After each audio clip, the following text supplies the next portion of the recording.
Hello friends, today I am going to talk about section 3 of General Astrology, Fate and Free Will. My name is Dr. S.P. Bhagat.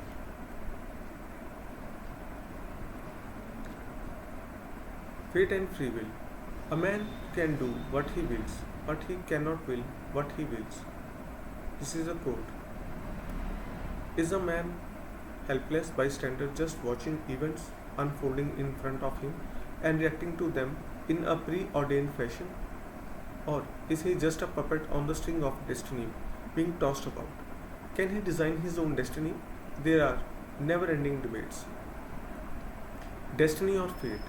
Is there a thing called fate, or it is a screen behind the clever, the crooked, the weak-willed persons hide their misconducts by holding God or karma responsible for their faults?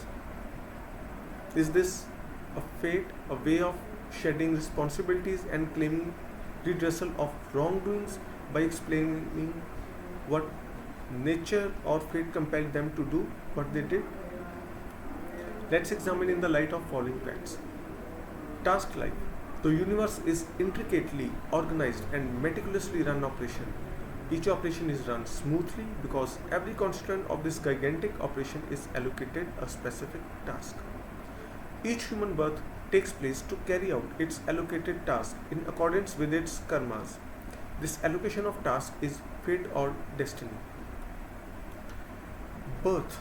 The circumstances and the environment of the house where one is born are predetermined.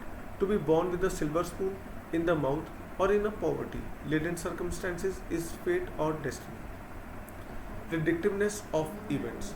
If events are not preordained, they cannot be predicted. This is astrology. This is the basic of astrology. The fact that some event do take place at a future date can be predicted gives credence to the existence of fate. From a shloka on the head of a magazine was written that I copied down and I am writing here. Those who know astrology can only indicate in a way what will take place in future. Who else except the creator Brahma can say with certainty what will definitely happen? This explanation succinctly puts fate in its place. There is a force, call it what you may, that shapes human life.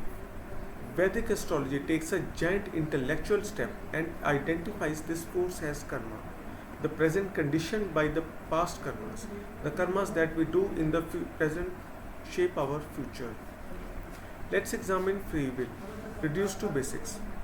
Man cannot avoid actions. To act is to live. Action is within the freedom of a human being. Free will is misnomer.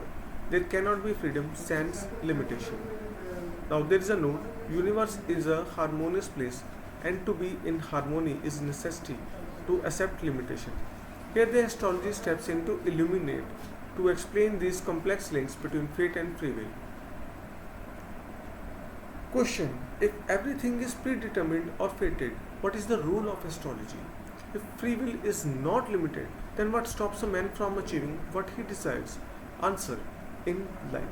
Neither of the above happens. Astrology explains it.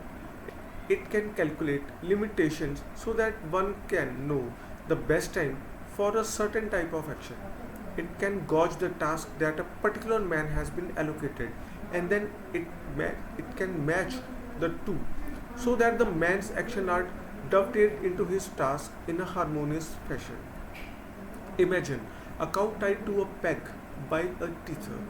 Now, peg is a fate or destiny. The teether is free will. Its elasticity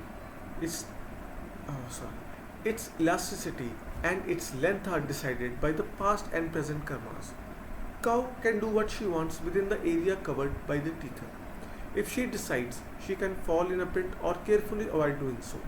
So free will is the agency that produces action, the karmas, and prepare the conditioning for the future.